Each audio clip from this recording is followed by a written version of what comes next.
ആലപ്പുഴ ഏറ്റെടുക്കുകയാണ് പ്രിയപ്പെട്ട വിഎസിന്. ജന്മനാട് സ്വീകരിക്കുകയാണ്.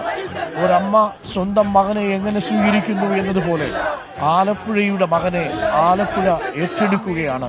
തിരുവനന്തപുരത്തിന്റെ സ്നേഹവും കൊല്ലത്തിന്റെ സ്നേഹാഭിവാദ്യങ്ങളും ഏറ്റുവാങ്ങി വിഎസിനെ ആലപ്പുഴ എന്ന വിഎസിന്റെ ജന്മനാട് ഏറ്റെടുക്കുകയാണ്. വിഎസിന് സ്വന്തമായിട്ടുണ്ടായിരുന്ന അമ്മ 4ാമത്തെ വയസ്സിലാണ് വിഎസിനെ പിരിഞ്ഞു പോകുന്നത്. അതിനുശേഷം പാർട്ടിയായിരുന്നു വിഎസിന്റെ അമ്മ. 17ാം വയസ്സ് മുതൽ ആ പാർട്ടിക്കൊപ്പമാണ് വിഎസ് പിച്ചവെച്ച് തുടങ്ങിയത്. ആ ആലപ്പുഴയായിരുന്നു വിഎസിന്റെ പോറ്റമ്മ എന്ന് വേണമെങ്കിൽ പറയാം. ജന്മനാടായ ആലപ്പുഴയിലേക്ക് വിഎസ് കടക്കുകയാണ്. കണ്ഠമിടറി സഖാക്കൾ വിളിക്കുന്നു, കണ്ണേ കരളേ വിഎസ്, പുന്നപ്രയുടെ മുത്തേ എന്ന് അവർ ഹൃദയത്തിൽ നിന്നാണ് വിളിക്കുന്നത്. ഇടനെഞ്ചു പൊട്ടിയാണ് വിളിക്കുന്നത്. വിഎസ് എപ്പോഴും ആലപ്പുഴയ്ക്കൊപ്പം രാഷ്ട്രീയ സമരവേദികളിൽ പ്രത്യക്ഷപ്പെടുമ്പോൾ ഇങ്ങനൊരു സമരനായകൻ ചരിത്രം കുറിക്കുമെന്ന് ആരും കരുതിയില്ല. കുഞ്ചുപിള്ള ആദ്യം സ്റ്റേറ്റ് കോൺഗ്രസിന്റെ അംഗത്വം വെച്ച് നീട്ടുമ്പോഴോ, പി കൃഷ്ണപിള്ള 5 രൂപ കൊടുത്ത് കുട്ടനാട്ടിലേക്ക് കർഷകരെ സംഘടിപ്പിക്കാൻ പറഞ്ഞുവിടുമ്പോഴോ, പിന്നീട് ആലപ്പുഴയുടെ ഡിവിഷണൽ സെക്രട്ടറിയായി വരുമ്പോഴോ, ആലപ്പുഴയുടെ സഖാവായി പിന്നീട് അമ്പലപ്പുഴയുടെ MLA ആയി മാറുമ്പോഴോ വിഎസ് ഇങ്ങനെ വളരുമെന്ന് ആരും കരുതിയില്ല. പക്ഷേ വിഎസിന്റെ ഉള്ളിലൊരു തിരിയുണ്ടായിരുന്നു, ഒരു കനലെരിയുന്നുണ്ടായിരുന്നു. ആ കനൽ ഒരു ചെങ്കടലായി മാറുന്ന കാഴ്ചയാണ് പ്രിയപ്പെട്ട പ്രേക്ഷകരെ നമ്മൾ കാണുന്നത്. വിഎസിനെ ആലപ്പുഴ ഹൃദയത്തിലേക്ക് ഏറ്റുവാങ്ങുകയാണ്.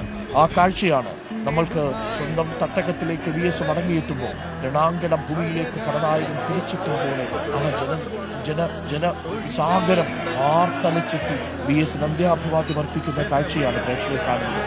ജനാരവങ്ങൾക്കിടയിലൂടെ ജനനായകൻ സാവധാനം. ഇപ്പോൾ ഇതാ 100 മണിക്കൂർ പിന്നിട്ടിരിക്കുന്നു.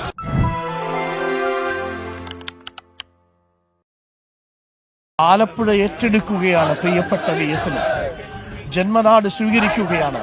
ഒരമ്മ സ്വന്തം മകനെ എങ്ങനെ സ്വീകരിക്കുന്നു എന്നതുപോലെ ആലപ്പുഴയുടെ മകനെ ആലപ്പുഴ ഏറ്റെടുക്കുകയാണ്. തിരുവനന്തപുരത്തിന്റെ സ്നേഹവും കൊല്ലത്തിന്റെ സ്നേഹാഭിവാദ്യങ്ങളും ഏറ്റുവാങ്ങി വിഎസിനെ ആലപ്പുഴ എന്ന വിഎസിന്റെ ജന്മനാട് ഏറ്റെടുക്കുകയാണ്. വിഎസിന് സ്വന്തമായിട്ടുണ്ടായിരുന്ന അമ്മ 4ാമത്തെ വയസ്സിലാണ് വിഎസിനെ പിരിഞ്ഞു പോകുന്നത്. അതിനുശേഷം പാർട്ടിയായിരുന്നു വിഎസിന്റെ അമ്മ. 17ാം വയസ്സ് മുതൽ ആ പാർട്ടിക്കൊപ്പമാണ് വിഎസ് പിച്ചവെച്ച് തുടങ്ങിയത്. ആ ആലപ്പുഴയായിരുന്നു വിഎസിന്റെ പോറ്റമ്മ എന്ന് വേണമെങ്കിൽ പറയാം. ജന്മനാടായ ആലപ്പുഴയിലേക്ക് വിഎസ് കടക്കുകയാണ്. കണ്ഠമിടറി സഖാക്കൾ വിളിക്കുന്നു, കണ്ണേ കരളേ വിഎസ്, പുന്നപ്രയുടെ മുത്തേ എന്ന് അവർ ഹൃദയത്തിൽ നിന്നാണ് വിളിക്കുന്നത്. ഇടനെഞ്ചു പൊട്ടിയാണ് വിളിക്കുന്നത്.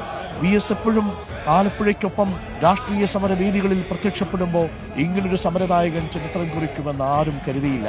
കുഞ്ചുപിള്ള ആദ്യം സ്റ്റേറ്റ് കോൺഗ്രസിന്റെ അംഗത്വം വെച്ച് നീട്ടുമ്പോഴോ, പി കൃഷ്ണപിള്ള 5 രൂപ കൊടുത്ത് കുട്ടനാട്ടിലേക്ക് കർഷകരെ